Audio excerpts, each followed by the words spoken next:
Good morning, welcome to ఎస్టుడే morning news. Right, రాష్ట్రంలో కలకలం రేపుతుంది phone tapping. ఈ విషయం కేంద్రం వైపు కూడా వెళ్ళసాగింది. ఎందుకంటే చాలా రోజుల నుంచి వార్తలు చూడొచ్చు, కేసు చుట్టూ పోలీసుల అరెస్టులు చూడొచ్చు. ఈ వ్యవహారమే ఎలక్షన్ టైంలో ముందుకు రావడం రాష్ట్రంలో చాలా కలకలం రేపింది. మరోవైపు చూస్తే ఎన్నికల వేడి ఎక్కువైపోయింది. అంటే ఇంకో సైడ్ చూస్తే ఎండలు కూడా అదే విధంగా కొడుతున్నాయి. రాష్ట్రంలోనికి ఏదైతే బీజేపీ ఆధిపత్యం కావచ్చు, నాయకత్వం, ఇటు కాంగ్రెస్ వాళ్ళు కావచ్చు, ఢిల్లీ నాయకత్వం, ఢిల్లీలో బీజేపీ పార్టీ వాళ్ళు కావచ్చు, లేదంటే కాంగ్రెస్ పార్టీ వాళ్ళు కావచ్చు, రాష్ట్రానికి వచ్చి ప్రచారం చేయడం జరుగుతుంది. రైట్, ఇంకో నెల రోజుల్లో ఎలక్షన్స్ ఉన్నాయి కాబట్టి ప్రజల దృష్టిని మళ్లించడానికి ఒకవైపు కర్వ్ను చూపెట్టడం, మరోవైపు ఫోన్ ట్యాపింగ్లు చూపెట్టడం, లేదంటే పార్టీలు మారడం, ఇలాంటి విషయాలు తెరపైకి ఎందుకు తీసుకొస్తున్నారు అనే విషయాలపై మనతో మాట్లాడే ప్రయత్నం చేద్దాం మార్నింగ్ న్యూస్లో. రైట్, మనతోని మార్నింగ్ న్యూస్లో కంటసాయన గారు ఉన్నారు. ఒకసారి మనం మార్నింగ్ న్యూస్లో వార్తలు ఏమున్నాయి ఒకసారి డిస్కస్ చేసే ప్రయత్నం చేద్దాం. ముందుగా ఈనాడు.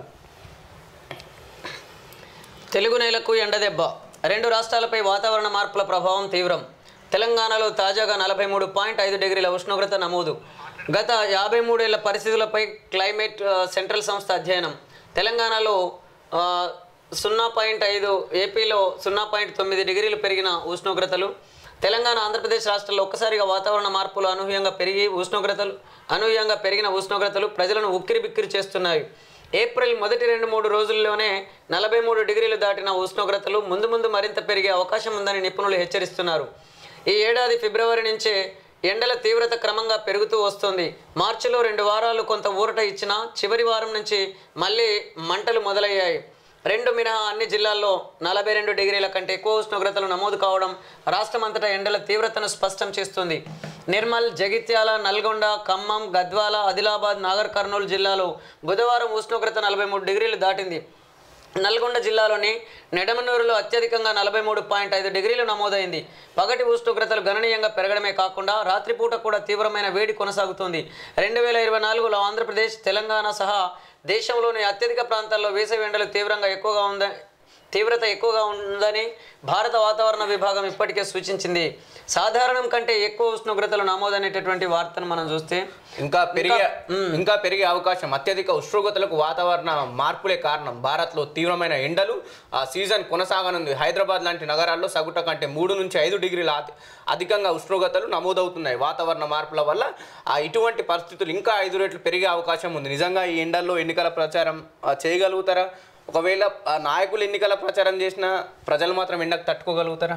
ఈ ఎండలు చల్లకుండా ఎన్నికల సంగతి దేవుడికి, కానీ ఎండలు పెరిగి అనేక మంది ప్రజలైతే అల్లాడిపోతున్నారు. ఎందుకనంటే ఈ ఎండలు పెరగడానికి కారణం ఏంటి? ఫస్ట్ అడవులను నరికేస్తున్నారు, చెట్లను నరికేస్తున్నారు, అడవులను సంరక్షించుకునే పరిస్థితి లేదు. అదేవిధంగా ఎక్కువ శాతం మీరు చూడండి, ఈ రియల్ ఎస్టేట్ దందాలు వచ్చిన తర్వాత, రియల్ ఎస్టేట్ అనేది పెరిగిన తర్వాత అసలు పంటకు వినియోగించుకోవాల్సినటువంటి భూమిని, సాగుకు యోగ్యతకరమైనటువంటి భూమిని కూడా వాళ్ళు రియల్ ఎస్టేట్ దందాలు చేస్తూ ఎక్కడికక్కడ ప్లాట్లు వేస్తున్నారు. కానీ ఆ ప్లాట్లలో ఇల్లు నిర్మాణం లేవు. ఇటేమో వ్యవసాయం చేసుకుందామనంటే ఆ భూమి వినియోగంలో లేకుండా పోతుంది. అటు ఇల్లు కట్టుకొని మరి అట్లనే ఉండడానికి ఉపయోగపడుతుందంటే అట్లా కూడా ఉపయోగపడకుండా కేవలం భూమిని ఒక రియల్ ఎస్టేట్ వ్యాపారంగా మారుస్తున్నటువంటి పరిస్థితులు ఉన్నాయి ఈ మన రాష్ట్రంలో కానీ, అక్కడక్కడ మన దేశాల్లో ఉన్న వివిధ రాష్ట్రాల్లో కానీ. అదేవిధంగా చెట్లను నరికేస్తున్నారు. ఇక మరొక వైపు భూసారం తగ్గిపోతుంది. భూమి మీద రకరకాల రసాయన ఎరువులు వాడుతున్నారు. ఈ రసాయన ఎరువులు వాడడం వల్ల భూమి యొక్క సారం తగ్గిపోయి అక్కడ చాలా వేడి, అంటే ఎండలు ఒకవైపు మెండుగా ఉన్నటువంటి పరిస్థితులలో భూమి కూడా వేడెక్కి కింది నుంచి వేడి, అటు పైనుంచి వేడి, అట్లా విపరీతంగా వాతావరణంలో మార్పులు వస్తున్నాయి. చెట్లను నరికేస్తులని మీరంటుళ్ళు. మన కేసీఆర్ గారి కుటుంబం, కవిత గారు కావచ్చు, లేకపోతే సంతోష్ రావు గారు కావచ్చు, హరితారం అనే ఒక పథకాన్ని తీసుకొచ్చి కదా గతంలో. నిజంగానే హరితహారం పేరుతో రోడ్ల పక్కన చెట్లు కనబడితే కానీ ఎక్కడున్నాయి చెట్లు? నిజంగా ఎన్ని కోట్ల చెట్లను నాటినరు అవన్నీ లెక్కలు తీయర్రి. నారు పోసే దగ్గరనేమో 4 కోట్లు కనబడతాయి, రోడ్ల మీద చూస్తేనేమో 4 లక్షలు కనబడాయి. అంటే వీటిలలో ఈ స్కీములు పెట్టి మీరు స్కాములు చేసిన పరిస్థితి ఉన్నది తప్ప ఎక్కడున్నది అని చెప్పేసి తెలంగాణ బిడ్డలు మాట్లాడుతున్నారు, తెలంగాణ ఉద్యమకారులు, తెలంగాణ ప్రజలు మాట్లాడుతున్నారు. వాళ్ళకి సమాధానం చెప్పండి. నిజంగా ఈసారి ఎండలు చాలా ఎక్కువగా ఉన్నాయి, నీటికి కూడా చాలా తెలుగు ప్రజలు కానీ చాలా అంటే చాలా ఇబ్బందులు పడుతున్నారు. అంతే కదా, ఒకవైపేమో వీళ్ళు మైనింగ్ చేయడం వల్ల ఆ పెద్ద పెద్ద కొండలను పిండి చేస్తున్నటువంటి పరిస్థితి ఉన్నది. ఈ కొండలు పిండి చేయడం వల్ల ఒకవైపు భూ సమతుల్యత దెబ్బతింటుంది, అదేవిధంగా రసాయన ఎరువులు వాడడం వల్ల భూమి యొక్క సారం తగ్గిపోతుంది, దాంతోపాటు అడవులు నరికేయడం వల్ల కూడా వాతావరణ కాలుష్యం ఏర్పడుతుంది, ఒకవైపు వాయు కాలుష్యం కూడా పెరిగిపోతుంది. రకరకాల ఇండస్ట్రీలు, కెమికల్ ఫ్యాక్టరీస్ విచ్చలవిడిగా ఎక్కడికక్కడ వాటి యొక్క అంటే వాతావరణ కాలుష్యానికి సంబంధించినటువంటి ఏవైతే ఇండస్ట్రీలు ఉంటాయో వాటిని వీలైనంత మేరకు అరికట్టాల్సినటువంటి అవసరం ఉన్నది. అదేవిధంగా వాహనాల రద్దీ కూడా రోజు రోజుకు పెరుగుతుంది. ఈ వాహనాల రద్దీ వల్ల కూడా దాంట్లో వస్తున్నటువంటి ఆ పొగ వల్ల కూడా ఈ వాతావరణ కాలుష్యానికి కారణమవుతుంది. కాబట్టి వీలైనంత మేరకు వాతావరణ కాలుష్యాన్ని తగ్గించే విధంగా మన కేంద్ర రాష్ట్ర ప్రభుత్వాలు నిర్ణయాలు తీసుకొని దానికి అనుగుణంగా వాళ్ళు పరిపాలిస్తే బాగుంటుంది. లేకపోతే ఇంకా వాతావరణ కాలుష్యం అనేది రోజు రోజుకు పెరిగి ఓజోన్ పొర దెబ్బతినడానికి ప్రధాన కారణం వాయు కాలుష్యం అవుతుంది. కాబట్టి వాయు కాలుష్యాన్ని మనం అరికట్టకపోతే రాబోయే రోజుల్లో ఎండల తీవ్రత మరింత ఎక్కువయ్యి అనేక మందికి తాగునీరు కానీ సాగునీరు కానీ అదేవిధంగా వాళ్ళు బ్రతకడమే కష్టమయ్యేటటువంటి పరిస్థితి ఉన్నది. కాబట్టి ప్రాణికోటి ప్రపంచానికి కారణమవుతున్నటువంటి అంటే ప్రాణికోటి ప్రపంచ అనేక రకాల ఇబ్బందులకు కారణమవ్వడానికి కారణమవుతున్నటువంటి వాయు కాలుష్యాన్ని అరికట్టాలని చెప్పేసి మేము కేంద్ర రాష్ట్ర ప్రభుత్వాలకు విజ్ఞప్తి చేస్తున్నాం. నీతి ఎద్దడి లేకుండా తక్షణ కార్యాచరణపై రాష్ట్ర ప్రభుత్వ ప్రణాళిక. మంచినీటి సరఫరా పర్యవేక్షణకు 10 మంది ఐఏఎస్లు. రేపు దిగువ మానేరుకు నీటి విడుదల. పురపాలికకు 30 కోట్లు. వేసవి నేపథ్యంలో తాగునీటి ఎద్దడి నివారణకు రాష్ట్ర ప్రభుత్వం ప్రత్యేక చర్యలు చేపట్టింది. జిల్లాల వారీగా మంచినీటి సరఫరా పర్యవేక్షణకు 10 మంది ఐఏఎస్లను ప్రత్యేక అధికారులుగా నియమించి బాధ్యతలు అప్పగించింది. తక్షణం కార్యాచరణకు దిగాలని వారికి స్పష్టం చేసింది. మరోవైపు రాష్ట్రంలోని పురపాలికల్లో తాగునీటి ఎద్దడి లేకుండా ప్రణాళికలు రూపొందించింది అనేటటువంటి వార్తను చూస్తే తాగునీటి ఎద్దడి లేకుండా చూడాలి. ఎందుకు అవసరం వస్తుంది? ఎందుకంటే గతంలో మిషన్ భగీరథ అని ఒక పథకాన్ని తీసుకొచ్చింది. ఇంటింటికి నల్లా రావాలా, ప్రతి ఇంటికి నీళ్ళు అందాలని చెప్పేసి. మళ్ళీ ఆ పథకాలు అంటే అన్ని కోట్లు పెట్టి అమలు చేసిన తర్వాత మళ్ళీ తాగునీటి ఎద్దడికి ఎందుకు వీళ్ళు కష్టాలు పడాల్సి వస్తుంది? ఒక రకంగా రాజకీయ ఎత్తుగడల్లో భాగంగా వాళ్ళు చేసిన పనులన్నీ సరిగ్గా లేవని చూపించే విషయంలో ఒకవైపు, లేదు నిజంగానే వాళ్ళు చేసిన పనులలో ఉన్నటువంటి లోపాలు మరోవైపు. కాబట్టి ఇక్కడ మిషన్ భగీరథ మీరు అన్నట్లు మిషన్ భగీరథలో కూడా అనేక అవకతవకలు జరిగినాయి. అక్కడ కూడా రకరకాల సమస్యలు తలెత్తుతున్నాయి. అదేవిధంగా ఈ సమస్యల్ని కొంచెం మేరకైనా తలెత్తినప్పుడు దాన్ని సరిచేసి సకాలంలో వీళ్ళకు నీళ్ళు అందించాల్సినటువంటి ఈ ప్రభుత్వం కూడా వీళ్ళు ఏందనంటే ఒకరికొకరు మా పార్టీ మంచిగా చేసిందంటే మా పార్టీ మంచిగా చేసింది, లేదా మా పార్టీ హయాంలో బాగా జరిగింది అభివృద్ధి అంటే మా పార్టీ హయాంలో బాగా అభివృద్ధి జరిగింది, లేదా మీ పార్టీ హయాంలో మీ పార్టీ ప్రభుత్వ హయాంలో అవినీతి ఎక్కువ జరిగింది అంటే మీ పార్టీ ప్రభుత్వ హయాంలో అవినీతి ఎక్కువ జరిగింది. అంటే మొత్తం మీద వీళ్ళు ఒకరి మీద ఒకరు నిందలేసుకుంటూ ఒకరి యొక్క తప్పుల్ని ఒకరు ఎత్తి చూపుకుంటూ వీళ్ళు ప్రజల్లోకి వెళ్తున్నారు తప్ప నిజంగా నా ప్రజలకు ఏం కావాలి, మరి అంతకుముందున్న ప్రభుత్వ హయాంలో జరిగినటువంటి తప్పుల్ని వీళ్ళు సరి చేయొచ్చు కదా, వీళ్ళు సరి చేయరు. అదేవిధంగా ఈ తప్పులు లేకుండా మరి ఆ ప్రభుత్వం చక్కగా పరిపాలించవచ్చు కదా అంటే వాళ్ళు చక్కగా పరిపాలించరు. ఎందుకు అనంటే వాళ్ళు పెట్టుబడులు పెట్టి రాజకీయాల్లోకి వస్తున్నప్పుడు రాబడి కోసం ఆలోచిస్తున్నారు తప్ప వాళ్ళకి రావాలి.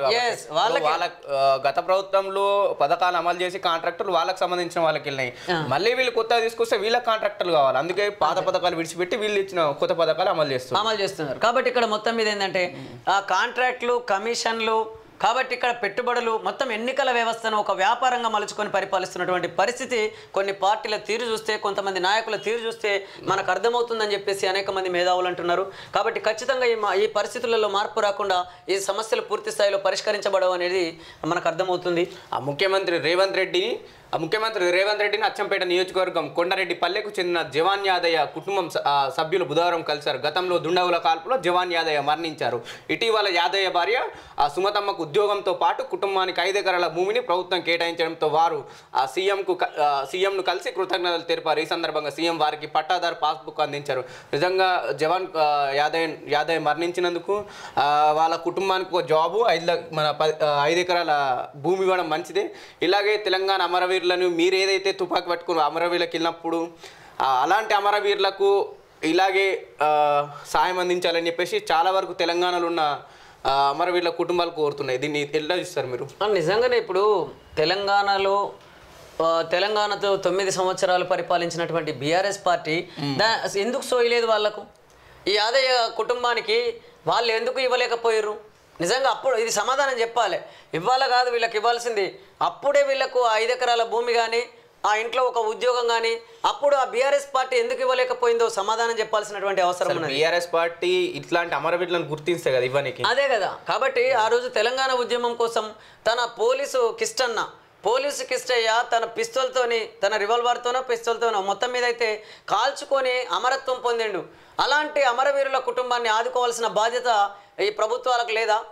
అదేవిధంగా మన శ్రీకాంతాచారి ఎల్బీ నగర్ చౌరస్తాలో శ్రీకాంతాచారి ఒంటి మీద పెట్రోల్ పోసుకొని జై తెలంగాణ, తెలంగాణ రాష్ట్రం వస్తే తెలంగాణలో ఉన్నటువంటి మా ఉద్యోగాలు మాకు వస్తాయి, లేకపోతే ఆంధ్ర ప్రాంత పెట్టుబడిదారుల ముసుగు అంటే రాజకీయ ముసుగులో ఉన్నటువంటి పెట్టుబడిదారుల వల్ల మా ప్రజలకు న్యాయం జరగదని గమనించినటువంటి అనేక మంది ఉద్యమకారులు ప్రాణత్యాగాలు చేశారు కదా. కాబట్టి ఇప్పటికైనా ప్రభుత్వం ఈ కాంగ్రెస్ హయాంలో ఏర్పడ్డటువంటి రాష్ట్ర ప్రభుత్వమైన అలాంటి అమరవీరుల కుటుంబాలను ఆదుకోవాల్సినటువంటి బాధ్యత ఉన్నది. కాబట్టి ఒకవైపు యాదయ్య కుటుంబాన్ని ఆదుకోవడం నిజంగా సంతోషించదగ్గ విషయమే. అయినప్పటికీ మిగతా తెలంగాణ అమరవీరుల కుటుంబాలను ఆదుకోవాలని చెప్పేసి విజ్ఞప్తి చేస్తున్నాం. ఇందులో ఇంకొక విషయాన్ని గమనించాలి. మలిదశ ఉద్యమంలో ప్రాణత్యాగాలు చేసినటువంటి అమరవీరుల కుటుంబాల మీదనే ఎక్కువ ఫోకస్ జరుగుతుందని చెప్పేసి ఒక విమర్శలు ఉన్నాయి. కాబట్టి తొలి దశ ఉద్యమంలో కూడా అనేక మంది అంటే దాదాపు 369 మంది పోలీసు తూటాలకు బలైనటువంటి అమరవీరుల కుటుంబాలు ఉన్నాయి. వాటిని కూడా లెక్కలు తీసి ఆ కుటుంబాల పరిస్థితి కూడా ఎలా ఉన్నదో ఒకసారి ఆలోచించి వాళ్ళను కూడా ఆదుకోవాల్సినటువంటి అవసరం ఎంతైనా ఉన్నదని చెప్పేసి మేము మీకు విజ్ఞప్తి చేస్తున్నాం. 10 లక్షల మందితో తుక్కుగూడ సభ, అక్కడి నుంచి ఎన్నికల జాతీయ మేనిఫెస్టో విడుదల, ఏర్పాట్లు ముమ్మరం చేసిన కాంగ్రెస్ లోక్సభ ఎన్నికలకు తెలంగాణ గడ్డ మీద నుంచే జాతీయ ప్రచార శంఖం పూరించాలని కాంగ్రెస్ భావిస్తుంది. గత 10 ఏళ్లుగా కేంద్రంలో ప్రతిపక్షంలో ఉన్న కాంగ్రెస్ ఈ లోక్సభ ఎన్నికల్లో అత్యధిక స్థానాలు సాధించేలా పట్టుదలతో ఉంది. ఇటీవల తెలంగాణ శాసనసభ ఎన్నికలకు సమరబేరు ముగించింది తుక్కుగూడ సభ నుంచి అని చెప్పేసి మళ్ళీ కాంగ్రెస్ కూడా ఇక్కడ నుంచి సెంటిమెంట్గా తుక్కుగూడ సభలో 10 లక్షల మందికి పైగా వాళ్ళతో సభ పెట్టాలని చూస్తుంది. నిజంగా పై స్థాయి నాయకులకు ఎవరికి సెంటిమెంట్ ఉండదు, కానీ ప్రజల యొక్క సెంటిమెంట్ను వాళ్ళు ఆసరగా తీసుకొని కాబట్టి ఇక్కడి నుంచి అయితే మేము విజయ సంకారం మోగించినాం కాబట్టి ఖచ్చితంగా మళ్ళీ ఇదే ఇక్కడి నుంచి అయితే మళ్ళీ మాకు విజయం లభిస్తుంది అనేటటువంటి ఆ ఆలోచన ఎట్లయితే ప్రజలకు ఉంటుందో, అమాయక ప్రజలు ఎట్లయితే ఆలోచిస్తారో వాళ్ళను దృష్టిలో పెట్టుకొని వాళ్ళ ఆలోచనను దృష్టిలో పెట్టుకొని వీళ్ళు అటువైపుగా ఎత్తుగడలేస్తూ కదులుతున్నటువంటి పరిస్థితి ఉన్నది. కాబట్టి ఏ పార్టీ తీరు చూసినా అటు కేసీఆర్ అయితేనేమో కరీంనగర్ నుంచి మొదలు పెడతా అంటాడు, వీళ్ళైతేనేమో తుక్కుగూడకి వెళ్ళి మొదలు పెడతా అంటారు. అంటే మీకు తెలుసు, మీకు క్లారిటీ ఉంటుంది, పై స్థాయి నాయకులందరికీ ఒక క్లారిటీ ఉన్నది. కానీ అమాయకులైనటువంటి పేద ప్రజలకు లేదా అమాయకమైన ప్రజలకు కొన్ని నమ్మకాలు, కొన్ని విశ్వాసాలు ఏవైతున్నాయో ఆ విశ్వాసాలను ఆసరాగా చేసుకునే వీళ్ళ యొక్క ఆలోచనలు ఉన్నట్లు మనకు కనబడుతుంది. జైలా భేలా తేల్చుకోండి, అవినీతి పరులకు ఉన్న అవకాశాలు ఆ రెండే. ప్రధాని నరేంద్ర మోదీ అంతరిక్ష యాత్రలో మహిళా శాస్త్రవేత్తలకు అవకాశం. మున్ముందు ప్రతి మనిషికు IP number. ISRO chairman doctor S Somnath consultancy సంస్థలతో డ్యామ్ సేఫ్టీ కమిటీ భేటీ. మేడిగడ్డపై చర్చ. హెచ్ఎండిఏ మాజీ డైరెక్టర్ శివబాలకృష్ణకు బెయిల్. నిజంగా హెచ్ఎండిఏ మాజీ డైరెక్టర్ శివబాలకృష్ణ బెయిల్ని ఎట్లా చూస్తారు? ఎందుకంటే ప్రభుత్వం వచ్చి రాగానే నెల రోజుల్లోనే శివబాలకృష్ణపై చాలా వరకు అక్రమ కేసులు అనుకోవచ్చు, లేకపోతే అక్రమాస్తులని పోలీస్ వ్యవస్థ బయటకు తీసుకొచ్చింది. ఆ కేసుల పాలయ్యాయి. 2 నెలలు గడవక ముందే మళ్ళీ బెయిల్తో బయటకు వచ్చిండు. దీన్ని ఏ విధంగా ఇస్తారు? మనం చూడొచ్చు, గతంలో కూడా మనం చూసాం, ఏ పార్టీ అధికారంలోకి వచ్చినా ఏ ప్రభుత్వం వచ్చినా కానీ అత్యంత ధనవంతులకు ఇక్కడ జరుగుతున్న నష్టం ఏం లేదు. నిజంగా ఎవడన్నా పిక్ ప్యాకెట్ గాలు ఉంటారు కొందరు, పాపం పొట్టకూటి కోసం ఏమన్నా ప్యాకెట్లు దొంగతనం చేస్తారు. అంటే మీన్స్ అక్కడక్కడ చిన్న చిన్న దొంగతనాలు చేస్తారు. వాడు జీవితాంతం జైలుకి వెళ్ళి రాని పరిస్థితులు ఉంటాయి కొందరి. అంటే వాడికి బెయిల్ తెచ్చేటోడు ఉండడు, లేకపోతే వానికి కనీసం ఎప్పుడన్నా పెరోల్ మీద పోయి డజన్ అరటి పండ్లు ఇచ్చేటోళ్ళు ఉండరు. అలాంటి వాళ్ళకేమో నిరంతరంగా వాళ్ళు చాలా కాలంగా అదే జైళ్ళల్లో మగ్గుతున్నటువంటి పరిస్థితి ఉంటుంది. కానీ వీళ్ళు ఏందనంటే కొద్ది గొప్ప ధనం ఉంటుంది, వీళ్ళ వెనకాల బంధుబలగం ఉంటుంది. కాబట్టి ఆర్థికంగా ఉన్నటువంటి వాళ్ళ పరిస్థితి ఒక రకంగా ఉన్నది, ఆర్థికంగా వెనకబడి చాలా చితికిపోయిన బతుకులలో ఉన్నటువంటి వాళ్ళ పరిస్థితి మరో రకంగా ఉన్నది. వాళ్ళకు బెయిల్ తెచ్చేటోళ్ళు లేరు, బెయిల్ ఇచ్చేటోళ్ళు లేరు. అదే వీళ్ళకైతేనేమో ప్రభుత్వాలే బెయిల్ ఇస్తున్నాయి. ఎస్, అంటే దీని అర్థమైంది కాబట్టి ఏ పార్టీ అధికారంలోకి వచ్చినా ధనవంతులకు ఒక న్యాయం ఉన్నది, పేద ప్రజలకు ఇంకో న్యాయం జరుగుతున్నది అని చెప్పేసి అనేక మంది మేధావులు మాట్లాడుతున్న మాటలే మీ దృష్టికి తీసుకొస్తున్నాం. ఇందులో మార్పులు రావాల్సిన అవసరం ఉన్నది. అత్యంత పేదవాళ్ళకైనా ఒకటే న్యాయం జరగాలి, అత్యంత ఉన్నోడికైనా ఒకటే న్యాయం జరగాలి. భారత రాజ్యాంగం ఏమంటుంది? ఆర్థిక సమన్యాయం, సామాజిక సమన్యాయం ఇవి జరగాలని చెప్తుంది. రాజకీయ సమన్యాయం జరిగినప్పుడు మాత్రమే ఇవి సాధ్యమయ్యే అవకాశం ఉన్నది. కాబట్టి ఇక్కడ ఆర్థిక సమన్యాయం కోసం ఎంతమంది ఆరాటపడుతున్నా, ఎంతమంది సామాజిక సమన్యాయం కోసం పోరాటం చేస్తున్నా అంతిమంగా రాజకీయ సమన్యాయం జరగకుండా ఇది సాధ్యమయ్యే పరిస్థితి లేదు మిత్రులారా. కాబట్టి ఒక్కసారి ఆ దిశగా ఆలోచించాలని చెప్పేసి మేము విజ్ఞప్తి చేస్తున్నాం. మధ్యంతర ఉపశమనం కలిగించండి. ఢిల్లీ హైకోర్టుకు కేజ్రీవాల్ వినతి. నన్ను అవమానించడమే ఈడీ లక్ష్యమని ఆరోపణ. తీర్పు నేటికి వాయిదా. చూడాలి ఢిల్లీ సీఎం కేజ్రీవాల్ గారి కేసు ఎటువైపు వెళ్తుందో. ఆర్గానిక్ పరిశ్రమలో భారీ ప్రమాదం. ఆయిల్ బేలర్ పేరు డైరెక్టర్ 4 కార్మికుల దుర్మరణం, 16 మందికి గాయాలు. సంగారెడ్డి జిల్లా చందంపూర్లో ప్రమాదం. ఘటనపై సీఎం రేవంత్ సమీక్ష.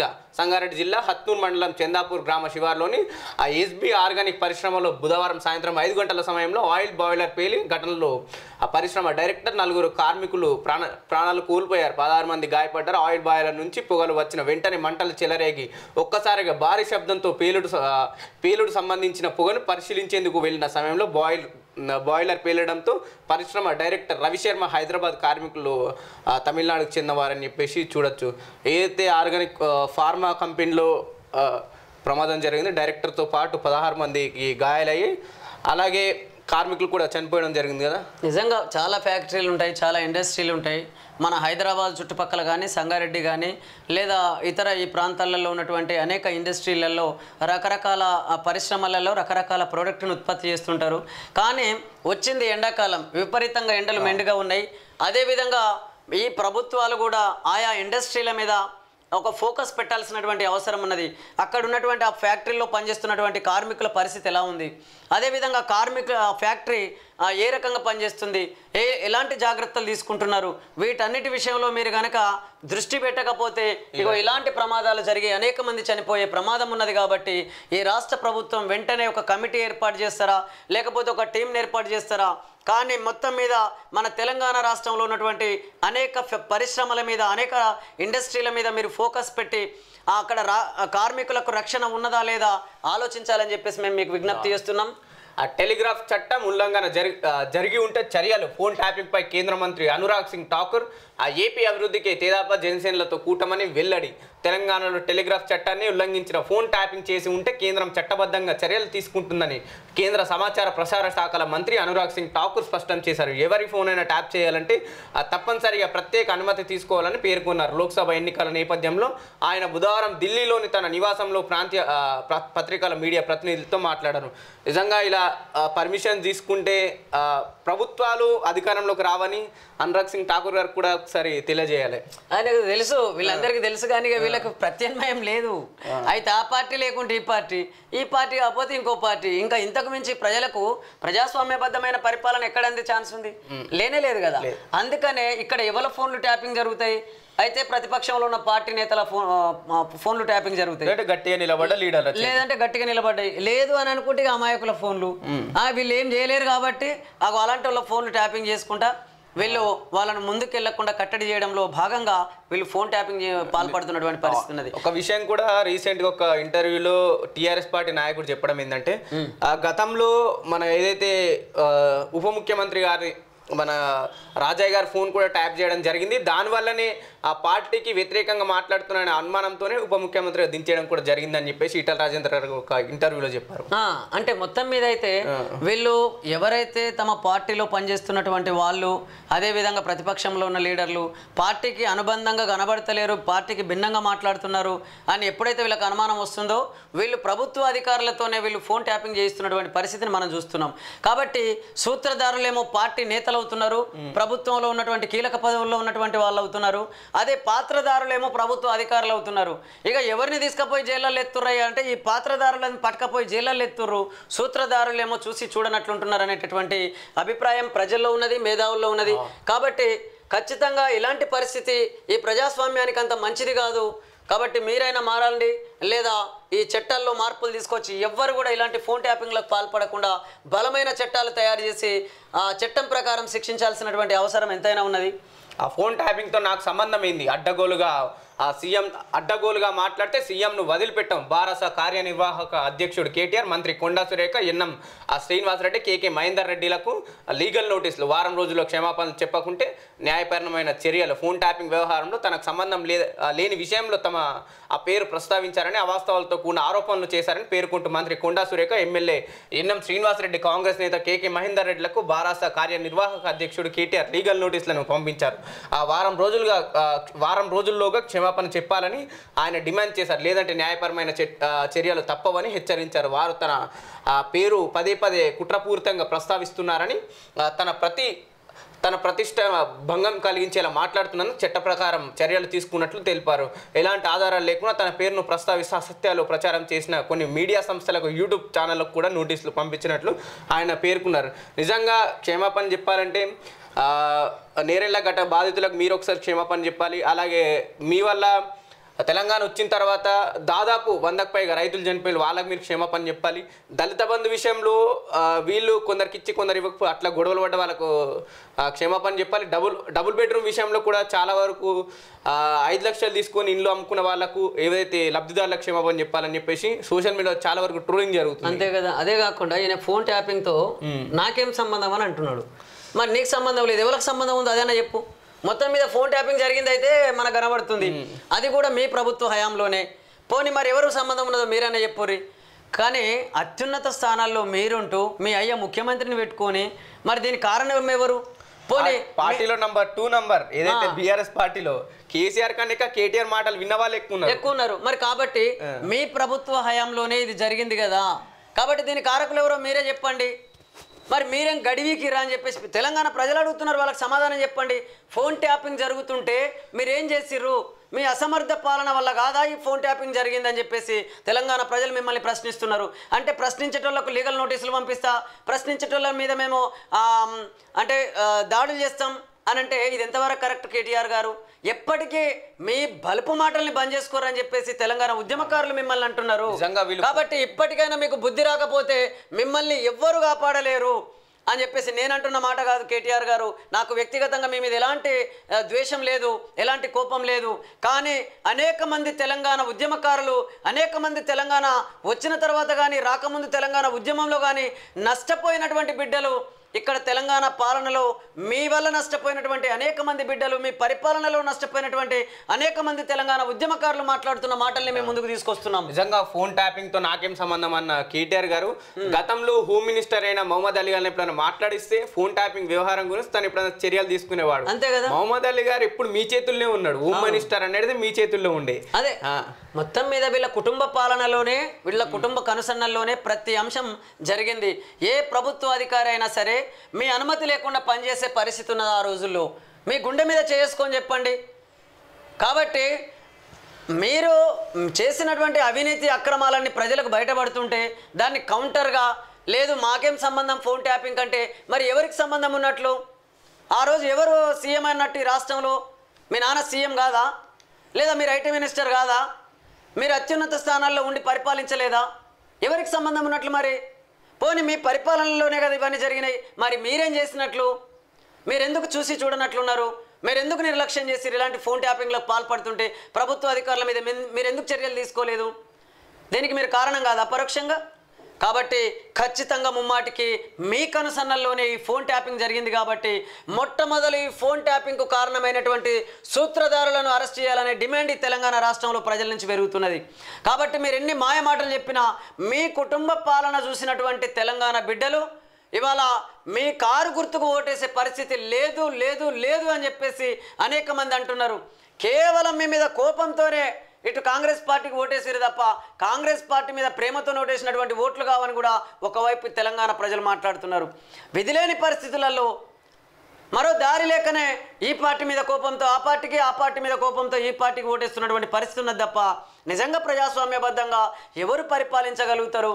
ఇలాంటి అవినీతి లేకుండా, అక్రమాలు లేకుండా, ఇలాంటి ఫోన్ ట్యాపింగ్లకు పాల్పడకుండా, అదేవిధంగా లంచగొండితనం లేనటువంటి ప్రభుత్వ ఉద్యోగులను పనిచేసే విధంగా ఏ పాలకుడు వచ్చి పనిచేస్తాడో, ఏ నాయకుడు వచ్చి పనిచేస్తాడో అని చెప్పేసి కలలు కంటున్నటువంటి నా ప్రజలకు దిక్కుతోచని పరిస్థితులలో, విధిలేని పరిస్థితులలోనే ఈ పార్టీ మీద కోపంతో ఆ పార్టీకి, ఆ పార్టీ మీద కోపంతో ఈ పార్టీకి ఓటేస్తున్నటువంటి పరిస్థితి ఉన్నదని చెప్పేసి అనేక మంది మేధావులు అంటున్నారు.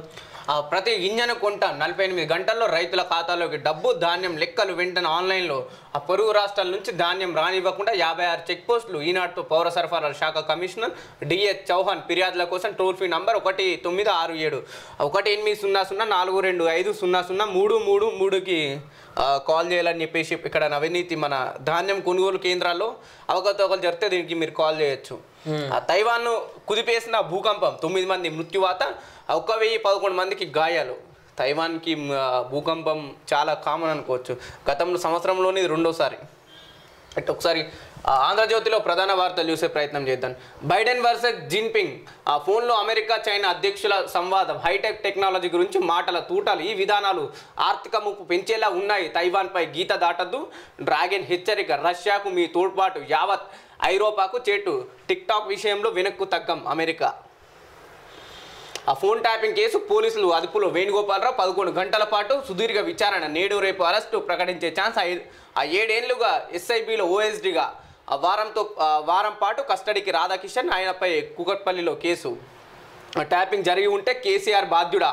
పోలీస్ అధికారులు రవిగుప్తా, శివధర్ రెడ్డి, మహేందర్ రెడ్డిల ప్రమేయం ఉండదా? ట్యాపింగ్ చేయవలసిన అగత్యం మాకు లేదు. హీరోయిన్లను బెదిరించాల్సిన అవసరం లేదు. ముఖ్యమంత్రి రేవంత్ రెడ్డి ఓ లీకు వీరుడు. ఆధారాలు బయటపెట్టి దమ్ము లేక లీకులు అడ్డదిడ్డంగా మాట్లాడితే సీఎంను వదలం. ఆ తప్పుడు ప్రచారాలను లీగల్గా ఎదుర్కొంటాం. కడియం తానం పదవులు పోవడం ఖాయం. రేవంత్ మగాడైతే రుణమాఫీ చేయాలి. రాముడికి మొక్కుదాం, బీజేపీని తొక్కుదాం. రాష్ట్రానికి ఏం చేశారని బీజేపీకి ఓటేయాలి. రేవంత్ గుంపు మేస్త్రి, మోదీ తాపి మేస్త్రి. ఆ బీఆర్ఎస్కు బీజేపీతోనే పోటీ. కేటీఆర్, సురేఖ, ఎన్ఎం మహేందర్ రెడ్డికి నోటీసులు. మీరు ఇక్కడ చూడొచ్చు. ఫోన్ ట్యాపింగ్లో ప్రధాన అధికారులుగా వాళ్ళ సామాజిక వర్గానికి పెట్టుకుంటే పోలీస్ అధికారులు రవిగుప్తా, శివధర్ రెడ్డి, మహేందర్ రెడ్డిల ప్రమేయం ఉండదా అని చెప్పేసి చూడొచ్చు. మళ్ళీ ఇక్కడ కూడా అంటే సామాజిక వర్గాల మధ్యన గొడవలు స్టార్ట్ అయింది. ఎందుకంటే ఇప్పుడున్న రేవంత్ రెడ్డి గారు ఏదైతే రెడ్డి సామ్రాజ్యవాదాన్ని వాళ్ళు స్థాపించుకుంటులో, రేవంత్ రెడ్డి గారు రావులపైన విమర్శిస్తులు, కేటీఆర్ గారు రెడ్లపైన విమర్శిస్తులు కదా. ఎందుకు పోలీస్ వ్యవస్థలు కూడా ఈ సామాజిక వర్గాలు ఎందుకు కొట్టుకోవడం జరుగుతుంది? అంటే కంపల్సరీ ఈ దేశంలో కుల వ్యవస్థ ఉన్నది. ఎవరు ఉన్నది అన్నా లేదన్నా ఈ దేశంలో కుల వ్యవస్థ బలంగా ఉన్నది. కాబట్టి ఇక్కడ వారసత్వ సంపద అనేది ఉంటుంది. వారసత్వ సంపద అంటే ఫర్ ఎగ్జాంపుల్గా మనం ప్రజలకు అర్థం కావాలి కాబట్టి, ఒకటి కేసీఆర్ గారు 1,00,000 కోట్లు సంపాదించిండ్రు అని అభియోగాలు అవుతున్నాయి. సరే, ఈ 1,00,000 కోట్ల సంపద ఎవరికి పోతుంది? ఆ కుటుంబానికి పోతుంది. మరి ఆ కుటుంబాలకు పిల్లనిచ్చేటోళ్ళు ఎవరు? ప్రస్తుతం ఉన్న భారతదేశంలో ఉన్నటువంటి గతం నుంచి ఇప్పటి వరకు చూస్తే ఆ కుటుంబాలకు పిల్లనిచ్చేటోళ్ళు ఆ కులపోళ్ళే. మరి ఆ కులపోళ్ళకే ఇండైరెక్ట్గా సంపద అనుభవించే అవకాశం ఉంది కదా. అదేవిధంగా ఈ కుటుంబ పిల్లల్ని చేసుకునేటోళ్ళు ఎవరు? మళ్ళీ అదే వెలమ కమ్యూనిటీ వాళ్ళు చేసుకుంటారు. కాబట్టి 1,00,000 కోట్ల సంపద ఏ కమ్యూనిటీకి పోతుంది? వారసత్వ సంపద అంటే ఆ కులపోళ్ళకే పోయే అవకాశం ఉన్నది. కాబట్టి ఇండైరెక్ట్గా ఈ 1,00,000 కోట్ల సంపదలో భాగస్వామ్యం కానీ లేకపోతే ఆ ఆర్థిక సంపదను అనుభవించే అవకాశం కానీ ఎవరికి ఉన్నది? ఆ కులపోళ్ళకే ఉన్నది. కాబట్టి ఇక మిగతా కమ్యూనిటీలకు అవకాశం ఉన్నదా అని అంటే ఎక్కడో ఒకటి లవ్ మ్యారేజ్ చేసుకుంటే తప్ప ఆ కుటుంబంతోని ఆ సంపదను అనుభవించేటటువంటి పరిస్థితి లేదు. మరి వాళ్ళకు పేరు వచ్చినా ఇండైరెక్ట్గా ఆ కులానికి చెందే అవకాశం ఉన్నది, లేదా వాళ్ళకి డబ్బు వచ్చినా ఇండైరెక్ట్గా ఆ కులానికి చెందే అవకాశం ఉన్నది. కాబట్టి ఇక్కడ కులాల మధ్య పోరు కూడా డైరెక్ట్గా అనబడకపోయినా ఇండైరెక్ట్గా ఆ సామాజిక వర్గాలకు మొదటి ప్రాధాన్యతనిస్తూ వాళ్ళు పరిపాలిస్తున్నటువంటి పరిస్థితి ఎన్నికల వ్యవస్థలో ఉన్నది. మనం గత ప్రభుత్వంలో చూసినాం, ఇప్పుడు కూడా ఇదే ప్రభుత్వంలో కూడా అంతే కదా. ఇప్పుడు మనము కాంగ్రెస్ పార్టీ హయాంలో ఏర్పడ్డటువంటి రేవంత్ రెడ్డి నాయకత్వాన ఏర్పడ్డటువంటి ఈ రాష్ట్ర ప్రభుత్వంలో కూడా అత్యున్నత పదవులు కానీ అత్యున్నత స్థానాలలో మనం కనుక చూసినట్లయితే ఆ కమ్యూనిటీకి సంబంధించిన వాళ్ళు లేదా ఆ కులపోళ్ళే ఎక్కువ మంది ఇలా పదవులు అనుభవిస్తున్నారు అని అంటే దీని అర్థం ఏంటి? అంటే ఇక్కడ కుల వ్యవస్థ లేదన్నట్ట. కాబట్టి మనం గమనించాలి ప్రజలారా, ఈ దేశంలోనే OC, BC, SC, ST, minority, మహిళలు అందరం కలిసి ఓట్లేస్తున్నాం, అందరం కలిసి పన్నులు కడుతున్నాం, అందరం కలిసి ప్రభుత్వ ఆఫీసులలో ఉద్యోగాలు చేస్తున్నాం. కాబట్టి రాజ్యాధికారం అనేటటువంటి ఆ అత్యున్నత పదవులలో కూడా అన్ని సామాజిక వర్గాల బిడ్డలకు వాటా కల్పించాల్సినటువంటి అవసరం ఉన్నది.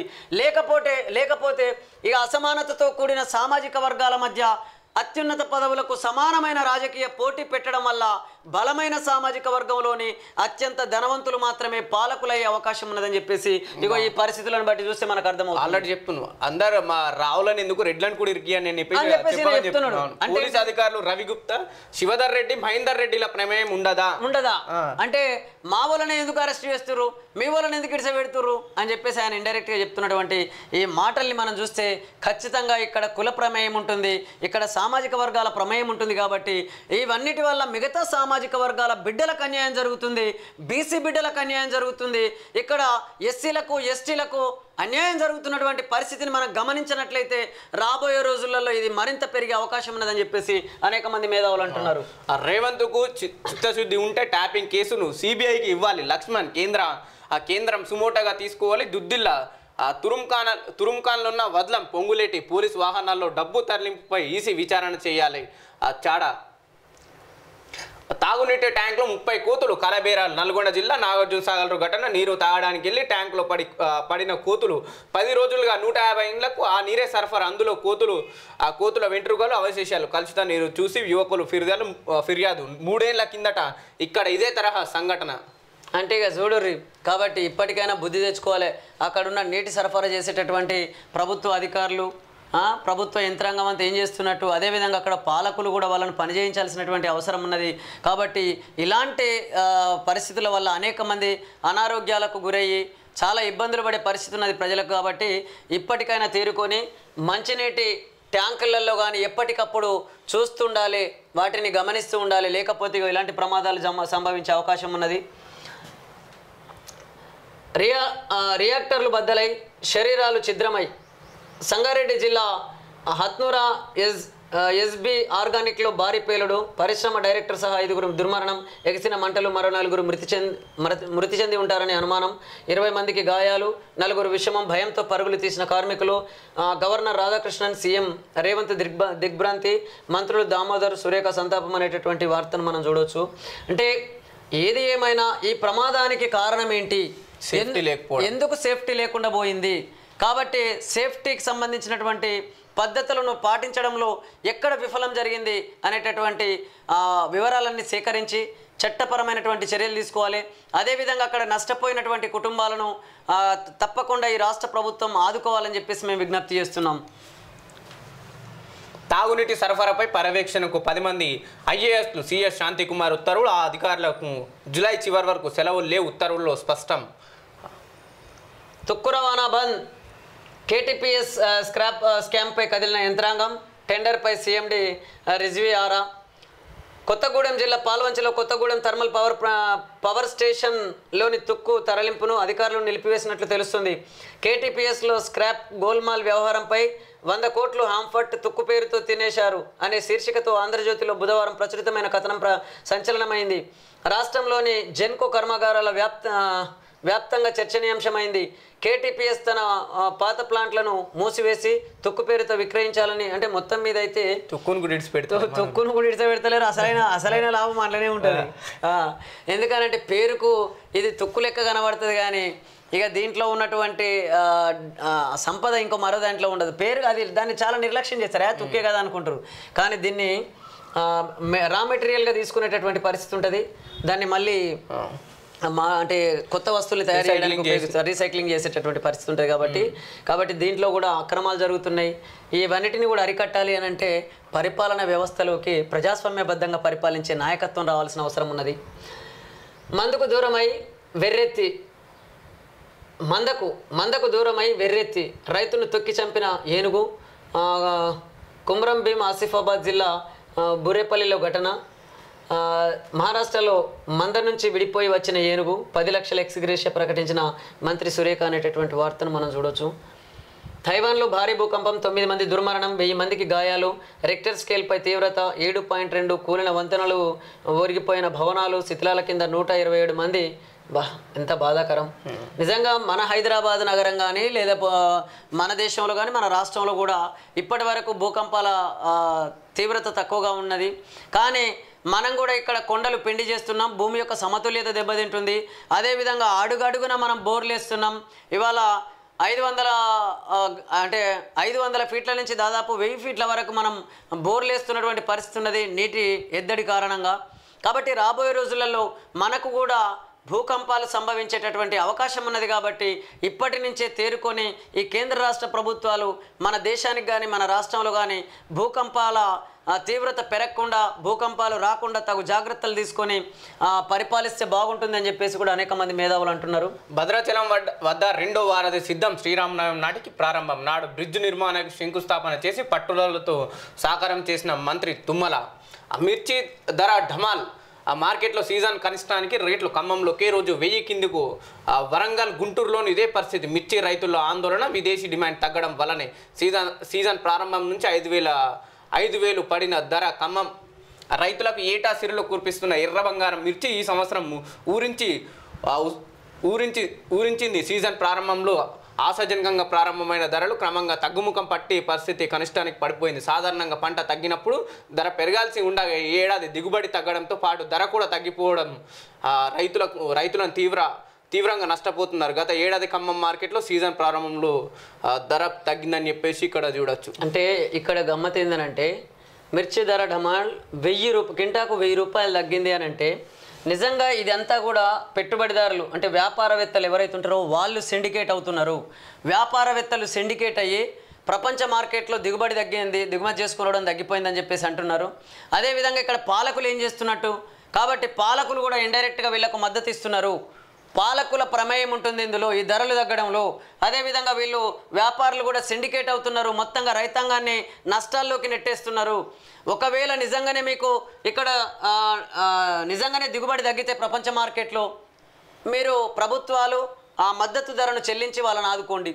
వాళ్ళు పెట్టుబడులు పెట్టి పంటను కంటికి రెప్పలా కాపాడుకొని మార్కెట్కి తీసుకొస్తే కింటాకు 1000 రూపాయలు తగ్గించిన తర్వాత వాళ్ళు పెట్టిన పెట్టుబడులు రాక రైతులు అప్పుల పాలు కాకపోతే ఏమవుతారు? మళ్ళీ రేపు పొద్దుగల రైతుల అప్పుల పాలయ్యి ఆత్మహత్యలకు కారకులు మీరు కాదా? మీ పరిపాలనలో ఉన్నటువంటి పరిస్థితుల కారణంగానే కదా రైతులు అప్పుల పాలయ్యి ఆత్మహత్యలు చేసుకుంటున్నారు. కాబట్టి వీళ్ళకు ఆ 1000 రూపాయలు తగ్గినప్పుడు ఆ 1000 రూపాయలని ప్రభుత్వమే భరించాలి. కాబట్టి పంటలు పండించిన రైతులకు గిట్టుబాటు ధర కల్పించినట్లయితే అనేక మంది రైతాంగం అప్పుల పాలయ్యి ఆత్మహత్యలు చేసుకునే పరిస్థితి ఉంటుంది. కాబట్టి చంపినోళ్ళే వాళ్ళ చావులకు కారణమైనోళ్ళే సంతాప సభలు ప్రకటించినట్లు చచ్చిన తర్వాత మళ్ళీ వీళ్ళు మేము ఇది ఇస్తాం అది ఇస్తామని చెప్పేసి ప్రకటిస్తూ ఉంటారు. కాబట్టి రైతు చచ్చిపోయినాక ఆ కుటుంబాన్ని ఆదుకోవడం కాదు, రైతు చనిపోకుండా కాపాడినటువంటి వాళ్ళే గొప్ప వాళ్ళు అవుతారు. కాబట్టి ఆ దిశగా ఈ రాష్ట్ర ప్రభుత్వం కానీ కేంద్ర ప్రభుత్వం కానీ రైతాంగం విషయంలో ఆలోచించాలని చెప్పేసి మేము విజ్ఞప్తి చేస్తున్నాం. ఆ సప్లిమెంటరీ బిల్లులు మళ్ళీ పాయే. మార్చి 30 కోటితో గడువు మీరిన బిల్లులు. పీఆర్సీ బకాయిలు, డిఏ సహా దాదాపు 30,000 బిల్లులకు కాలదోషం. సిఎస్ ఉద్యోగులకు 2022 జనవరి డిఏకు మోక్షం లేదు. జీపీఎఫ్, జిఎల్ఐ బిల్లులు ఇవ్వాలి. మెడికల్ రియంబర్స్మెంట్ అంతే. ప్రభుత్వాలు మారిన తీరని వేతాలు. ఉద్యోగాలు, టీచర్లలో ఆందోళన. నిజంగా గతంలో పీఆర్సీలు, డిఏలు వాళ్ళు పెండింగ్ పెట్టారు. ప్రస్తుతం కూడా అదే విధానం నడుస్తుంది. ఇక రకరకాల కారణాలు చెప్తారు. ఇదిగో వచ్చే పీఆర్సీ అని ఆశ పెడతారు. ఆ పీఆర్సీ వస్తుందో రాదో మా అంటే ప్రభుత్వ ఉద్యోగులకైతే నమ్మకం కూడా లేకుండా పోయింది. ఎందుకనంటే అటు ఆర్టీసీ కార్మికులకు కూడా అందాల్సినటువంటి పాత బకాయిలన్నీ కూడా పెండింగ్లో ఉన్నాయి. అదేవిధంగా ప్రభుత్వ ఉద్యోగులకు రావాల్సినటువంటి టీఏడిఏలు కానీ పీఆర్సీలు కానీ ఇవన్నీ కూడా సకాలంలో అందించినటువంటి పరిస్థితి వివిధ పార్టీలు ప్రభుత్వం ఫామ్ చేస్తున్నటువంటి సందర్భంగా వాళ్ళు ఇస్తున్న వాగ్దానాలు ఒకటి, వాళ్ళు అమలు చేస్తున్నటువంటి తీరులో మాత్రం చాలా జాప్యం జరుగుతుందని చెప్పేసి కూడా అనేక మంది ప్రభుత్వ ఉద్యోగులు మాట్లాడుతున్నటువంటి మాటల్ని మీ దృష్టికి తీసుకొస్తున్నాం. 10 లక్షల మందితో జనజాతర. తుక్కుగూడ సభకు భారీగా జన సమీకరణ. హాజరు కానున్న రాహుల్, ప్రియాంక ఖర్గే. పంచ్నాయ్ గ్యారెంటీలు మేనిఫెస్టో తెలుగులో విడుదలకు కాంగ్రెస్ సన్నాహాలు. రాజ్యాంగ నాశనానికి మోదీ యత్నం, దాన్ని ఇండియా ఆపుతుంది. రాహుల్ వాయనాడ్ అభ్యర్థిగా అట్టహాసంగా నామినేషన్. వెంట సోదరి ప్రియాంక. భారీ రోడ్ షో. పెద్ద సంఖ్యలో కార్యకర్తలు, జనం హాజరు. వాయనాడ్లో స్మృతి ఇరానీ ప్రచారం. నేడు బీజేపీ నుంచి సురేంద్రన్ నామినేషన్ తర్వాత రోడ్ షో సభ. రాహుల్పై ఒత్తిడి పెంచేందుకు ప్రచారం చేయనున్న స్మృతి ఇరానీ అని చెప్పేసి ఒక వార్త విడవచ్చు. సిమెంట్ మంట 40 నుంచి 50 పెరిగే ఛాన్స్. నేటి నుంచి అమలుకు కంపెనీల నిర్ణయం. ఎన్నికల కోర్టు. ఎండాకాలంతో మందగించిన నిర్మాణ రంగం. ధరల పెంపుతో సిమెంట్ అమ్మకాలు తగ్గుతాయని డీలర్ల ఆందోళన. సిమెంట్ మరింత భారం కానుంది. ధరలు పెంచిన ఆ పెంపునకు సిమెంట్ కంపెనీలు సిద్ధమయ్యాయి. గురువారం నుంచి 50 కిలోల బస్తా 40 నుంచి 50 వరకు పెరగవచ్చని తెలుస్తుంది. ప్రస్తుతం 2 తెలుగు రాష్ట్రాల్లో బస్తా సిమెంట్ ధర కంపెనీని బట్టి 260 నుంచి 330 వరకు ఉంటుందని, ఈ ధరలను 300 నుంచి నుంచి 370 వరకు పెంచాలని కంపెనీలు నిర్ణయించినట్టు సమాచారం. సిమెంట్ ఉత్పత్తి వ్యయం పెరిగినందున ధరలు పెంచగా తప్పడం లేదు కంపెనీలు చెప్తున్నాయి. నిజంగా ప్రతిదీ ధర రోజు రోజుకు పెరుగుతూనే ఉంది. నిత్యావసర సరుకుల ధరలు పెరుగుతున్నాయి, అలాగే ఇట్లా సిమెంట్ ధరలు ఇవన్నీ పెరుగుతుంటే నిజంగా ఇవన్నిటి భారం అత్యంత పేద ప్రజల మీద, మధ్యతరగతి కుటుంబాల మీదనే ఈ భారం ఎక్కువగా ఉంటుంది తప్ప నిజంగా ప్రభుత్వాలకు ఈ ఉచిత బస్సులు లేదంటే ఏ పెళ్లిలకు ₹1,00,000 ఇచ్చేవాళ్ళు ఉచిత సిమెంట్ బస్తాలు ఇవ్వమనాలి, ఎందుకంటే ప్రతి ఒక్కరికి ఇల్లు అయిపోతుంది కాబట్టి నిజంగా ఎవరికి మీరు ఉచిత విద్యను అందించండి. ఈ ఉచిత విద్యను కనుక, ఉచిత నాణ్యమైన విద్యను కనుక ప్రజలకు అందించినట్లయితే రాబోయే రోజుల్లో ఈ విద్య ద్వారా వాళ్ళు చైతన్యవంతులైనటువంటి వాళ్ళు ఏదో ఒక పని చేసుకొని బ్రతికే అవకాశం ఉంటుంది. కాబట్టి ఇక్కడ ఉన్నటువంటి యువతీ యువకులకు చైతన్యం కలిగించే విషయంలోనేమో మీరు చర్యలు చేపట్టడం లేదు. అదేవిధంగా వీళ్ళు నిరక్షరాస్యత పెరగడానికి, చదువుకునే స్తోమత లేకపోవడానికి, లేదా అత్యధిక ఫీజులు చెల్లించి వాళ్ళ పిల్లలను ప్రైవేట్ స్కూళ్ళల్లో చదివించే స్తోమత లేక అనేక మంది 10th క్లాస్ వరకే ఆపేసుకొని వివిధ పనుల్లోకి పంపిస్తున్నటువంటి పరిస్థితి మన రాష్ట్రంలో కానీ మన దేశంలో కానీ ఉన్నది. కాబట్టి ఉచిత నాణ్యమైన విద్యను అందించే విధంగా ఆలోచించండి. అదేవిధంగా వాళ్లకు కొనుగోలు శక్తి పెరగాలంటే వాళ్ళకు ఉపాధి అవకాశాలు లభించాలి, లేదా ఉద్యోగ అవకాశాలు లభించాలి. యువశక్తినంతా కూడా ఈ దేశ అభివృద్ధికి, రాష్ట్రాల అభివృద్ధికి వాడుకోవాల్సినటువంటి అవసరం ఈ ప్రభుత్వాల మీద, ఈ పాలకుల మీద ఉన్నది. ఆ దిశగా మీరు ఆలోచించండి. వాళ్ళకు పనులు కల్పించారు, ఉపాధిలు, మన ఉద్యోగాలు ఉండే ఉచితాలే అన్ని. కాబట్టి ఆ ఉచితాలు కూడా ఏంటి, తూతు మంత్రం తుమ్మకాయ మంత్రం అన్నట్లే ఏదో పైగా ఉచితాలని చెప్తారు, మళ్ళీ అందులో కూడా అనేక మందికి అందనే అందవు, ఆ ఉచిత పథకాలు అందవు, అర్హులైనటువంటి పేద ప్రజలకు అందనటువంటి పరిస్థితి ఉన్నది. హెచ్ఎండిఏ మాజీ డైరెక్టర్ శివబాలకృష్ణకు బెయిల్, సాగర్పై కేంద్రం తేల్చాలి, ఏం చేయాలో చెప్పాలంటూ కృష్ణా బోర్డుకు లేఖ, 4న త్రిసభ్య కమిటీ భేటీ, రాలేమన్న తెలుగు రాష్ట్రాలు 8వ తేదీ నుంచి 5 TMCలు ఇవ్వాలని కోరిన ఏపీ, ఎడమ కాలువ నుంచి నీటిని విడుదల చేసిన తెలంగాణ నిలిపివేయాలన్న బోర్డు. నిజం మళ్ళీ ఎలక్షన్ దగ్గరకు వచ్చిన కొద్దీ మళ్ళీ నీళ్ళ గొడవ కూడా పైకి తీసుకొస్తారు ఇక. రైట్, ఇవి ఆంధ్రజ్యోతిలో ప్రధానంగా హైలైట్ చేసిన వార్తలు. ఒకసారి మనం దిశలో ప్రధాన వార్తలు చూసే ప్రయత్నం చేద్దాం. 4 దుర్మరణం, 30 మందికి గాయాలు, SB ఆర్గానిక్ కెమికల్స్లో పేలిన రియాక్టర్, సంగారెడ్డి జిల్లాలో ఘటన. ఏసియా కుబేరుడి అంబానీ $10 బిలియన్ క్లబ్లో ప్లేస్, పోర్ట్స్ బిలియనియర్ల జాబితాలో అగ్రస్థానం, భారత్ అత్యంత సంపన్న మహిళలుగా సావిత్రి జిందాల్. నిజంగానే కరోనా వచ్చినా వీళ్ళ అభివృద్ధి ఆగదు, వీళ్ళ డెవలప్మెంట్ ఆగదు. కరోనా కాదు ఇంకేది వచ్చినా కానీ వీళ్ళ డెవలప్మెంట్ ఆగదు. అంతేందుకు ఇవాళ జియో ఉన్నది, జియో తీసుకుందాం, అదే BSNL తీసుకుందాం. మరి BSNLను ప్రభుత్వం నడుపుతుంది అంటే ప్రభుత్వం బలమైనదా, ఒక ప్రైవేట్ కంపెనీ బలమైనదా ఈ దేశంలో? కాబట్టి ఈ ప్రైవేట్ కంపెనీ అంటే BSNL కంటే కూడా ఎక్కువ శాతం అభివృద్ధి చెందింది ఎవరయ్యా అంటే జియో అని అంటాం. మరి ఈ జియో అభివృద్ధి చెందడానికి కారణం ఎవరు? ప్రభుత్వంలో ఉన్న పాలకుల ప్రమేయమైన కారణం కాదంటారా? ఎందుకో BSNL వెనుకబడిపోయింది అంటే BSNL ఇప్పుడు ప్రభుత్వానికి బలం ఎక్కువ ఉంటుందా, ప్రైవేట్ కంపెనీకి బలం ఎక్కువ ఉంటుందా మీరు చెప్పండి. కాబట్టి ఇక్కడ ప్రభుత్వంలో ఉన్నటువంటి పాలకుల వల్ల, నాయకుల వల్ల, ప్రభుత్వ ఉన్నత స్థాయి అధికారుల వల్లనే ప్రైవేట్ కంపెనీలకు ఇండైరెక్ట్గా ఆ లాభం చేకూరుతుంది, లేదా ఈ ప్రభుత్వంలో ఉన్నటువంటి అనేక సంస్థల విషయంలో నిర్లక్ష్యం జరుగుతుంది. కాబట్టి ప్రభుత్వానికి ధీటుగా ప్రైవేట్ కంపెనీలు ఎదుగుతున్నాయి ఈ దేశంలో, కానీ ప్రభుత్వ కంపెనీలు రోజు రోజుకు అభివృద్ధిలో వెనుకంజ వేస్తున్నటువంటి పరిస్థితి ఉన్నదని చెప్పేసి అనేక మంది మేధావులు అంటున్నారు. ఆసిఫాబాద్ జిల్లాలో ఏనుగు దాడి, ఒకరు మృతి, 10 లక్షల ఎక్స్గ్రేషియా, మంత్రి కొండా సురేఖ. వేరిస్ వేణుగోపాలరావు మొన్న రాత్రి పోలీసుల ఎదుటకు అంటూ ప్రచారం, తమ దగ్గర హాజరు కాలేదంటున్న పంజాగుట్ట పోలీసులు కావాలని గోప్యత పాటిస్తున్నారా? SIB OSD అటెండెన్స్పై కొనసాగుతున్న సస్పెన్షన్, రాధాకిషన్కు 7 రోజుల police custody, Nampally court permission. రాజకీయ వర్గాల్లో అధికారుల్లో టెన్షన్, ఇంకా ఎవరెవరు పేర్లు బయటకు వస్తాయనే ఉత్కంఠ. వచ్చే వారంలో కాళేశ్వరంపై విచారణ, రేపో మాపో నగరానికి జస్టిస్ చంద్రఘోష్, దిల్కుషా గెస్ట్ హౌస్లో వసతి సౌకర్యం, BRKR భవన్లో ఆఫీసు, విచారణకు ఆఫీసర్లు, ఇంజనీర్లు, కాంట్రాక్ట్ కంపెనీల ప్రతినిధులు, ఒక్కొక్కరిగా నోటీసులు జారీ అనేటటువంటి వార్తను మనం చూడవచ్చు. హీరోయిన్లను బెదిరించాల్సిన కర్మ నాకేంటి, ఫోన్ ట్యాపింగ్తో నాకు సంబంధం లేదు, ఆరోపణలు చేసే ఎవరిని వదిలిపెట్టాం, తాట తీస్తాం. బీఆర్ఎస్ వర్కింగ్ ప్రెసిడెంట్ కేటీఆర్, మంత్రి సురేఖ, ఎమ్మెల్యే ఎన్ఎం, కేకే మహేందర్ రెడ్డితో పాటు పలు మీడియా సంస్థలకు నోటీసులు. రాధాకిషన్ రావు నన్ను బెదిరించారు, నా ఇంటిని తక్కువ ధరకే ఆయన మనుషులు రిజిస్ట్రేషన్ చేయించారు, బాధితుడు సుదర్శన్ కుకట్పల్లి PSలో ఫిర్యాదు. ఈగోకు పోయి ఆగం కావద్దు, ఇంటర్నల్ ఇష్యూస్ పక్కన పెట్టని మెజారిటీ సీట్లు గెలిస్తే లాభం, ఎన్నికల తర్వాత నేతలకు ప్రయారిటీ, అసెంబ్లీ ఎన్నికల్లోనూ మిస్టేక్స్ ఇప్పుడు రిపీట్ కానివ్వద్దు, ఎమ్మెల్యేలు డీసీసీ అధ్యక్షులు ముఖ్య నాయకులు రేవంత్ ఆదేశాలు.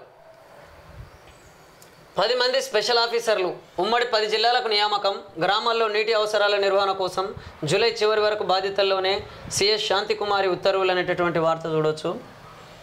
కేంద్రం ఇచ్చిన ఇండ్లను కేసీఆర్ కట్టించలేదు, బీజేపీ మల్కాజ్గిరి అభ్యర్థి ఈటెల రాజేందర్ అర్బన్ హౌసింగ్ కింద తెలంగాణ కేంద్రం మంజూరు చేసిన ఇండ్లను సైతం కేసీఆర్ కట్టించలేకపోయారని బీజేపీ మల్కాజ్గిరి అభ్యర్థి ఈటెల రాజేందర్ విమర్శించారు. దేశవ్యాప్తంగా ప్రధాని మోదీ 4 కోట్ల ఇండ్లు కట్టించారని తెలిపారు. మరి కేసీఆర్ కట్టించినప్పుడు మళ్ళీ ఆ పార్టీలు ఎందుకున్నావా నన్ను? ఆ పార్టీలకి వెళ్ళి నీ పదవి వీకేసేదాకా నువ్వు అలానే ఉన్నావు. మరి అదే ముందే నీ పదవికి, నీ ఎమ్మెల్యే పదవికి కావచ్చు, నీ మంత్రి పదవికి కావచ్చు రాజీనామా చేసి నువ్వు ఎందుకు బయటకు రాలేకపోయినావన్నా? అంటే అవినీతి ఆరోపణలు బీఆర్ఎస్ చేయలేదు కదా, అది అందుకనే మొత్తం మీద అయితే ఆ పార్టీలకు చేరిన తర్వాత ఈ పార్టీని విమర్శించడం, ఇక ఈ పార్టీలో ఉన్నప్పుడు ఈయన పార్టీ నాయకత్వాన్ని పొగడడం, మళ్ళీ ఈ పార్టీకి వెళ్ళి పోయిన తర్వాత అదే నోటితో మళ్ళీ ఈ పార్టీ నాయకత్వాన్ని తిట్టడం, ఇది పరిపాటిగా మారిపోయినటువంటి పరిస్థితి ఉన్నది ఎన్నికల వ్యవస్థలో. ఈ నాయకుడు ఆ నాయకుడు అని కాదు, కింది స్థాయి నాయకులే బ్లేమ్ అవుతున్నారు తప్ప పై స్థాయి నాయకులు మాత్రం బాగానే ఉన్నారనేటటువంటి విమర్శలు మన తెలంగాణ రాష్ట్రంలో ఉన్నాయి. తురుంకానున్న వదిలిపెట్టాం, నాతో పాటు నా సిబ్బంది ఫోన్లు ట్యాపింగ్, మాజీ మంత్రులు భుజాలు తడుముడెందుకు, ఎవరి తాట ఎవరు తీస్తారో ప్రజలు డిసైడ్ చేస్తారు. మంత్రి పొంగులేటి శ్రీనివాసరెడ్డి కేంద్రం చర్యలు తీసుకోవచ్చుగా, మంత్రి శ్రీధర్ బాబు తుక్కుగూడలో జనజాతర సభ ఏర్పాట్ల పరిశీలన. సోమరాజుగూడలో డబుల్ సేల్, చేతులు మారిన 100 కోట్లు, కంపెనీలు, లీడర్లు, ఏజెంట్ల జోరు, నల్గొండ కలెక్టరేట్ నుంచే క్లియరెన్స్, మర్రిగూడ గట్టుప్పల్ తహసీల్దార్ల పాత్ర, డిటి ఆర్ఐ ధరణి ఆపరేటర్లే సూత్రధారులు అనే వార్తను మనం చూడొచ్చు. ఇది నిన్న కూడా వచ్చింది ఈ వార్త. కాబట్టి అక్కడ అంటే డబుల్ రిజిస్ట్రేషన్లు జరుగుతున్నాయి, దాంట్లో ఎంఆర్ఓల పాత్ర ఉంది, ఆర్ఐలో అంటే రెవెన్యూ ఇన్స్పెక్టర్ల పాత్ర ఉంది, అదేవిధంగా విఆర్ఏల అంటే మొత్తం మీద కింది స్థాయి అధికారుల నుంచి పై స్థాయి వరకు ఇలాంటి భూదందాలు కొనసాగుతున్నటువంటి పరిస్థితి ఉన్నది అని అంటే ఈ పరిపాలన ఎంత చక్కగా ఉన్నదో నిజంగా మనం అర్థం చేసుకోవచ్చు. తైవాన్లో భారీ భూకంపం, 9 మంది మృతి, 900 మందికి పైగా గాయాలు, రిక్టర్ స్కేల్పై 7.4 తీవ్రత నమోదు, సునామీ హెచ్చరికలు జారీ.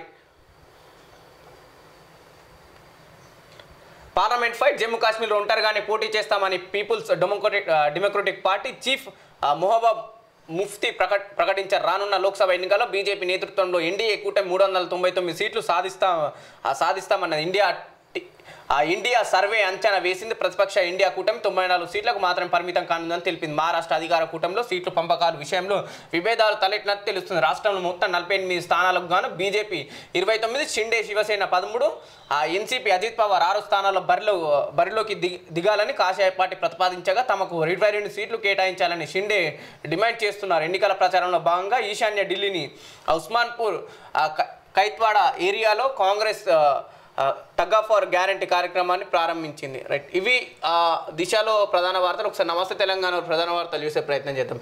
యాపిల్ యూజర్లకు హై రిస్క్ వార్నింగ్, భద్రతా లోపాలపై సెట్ ఇన్ హెచ్చరిక డివైజ్లను అప్డేట్ చేసుకోవాలని సూచన. యాపిల్ కూడా సెక్యూరిటీ ప్రాబ్లమ్స్ వచ్చాయని చెప్పేసి సంస్థ చెప్తుంది.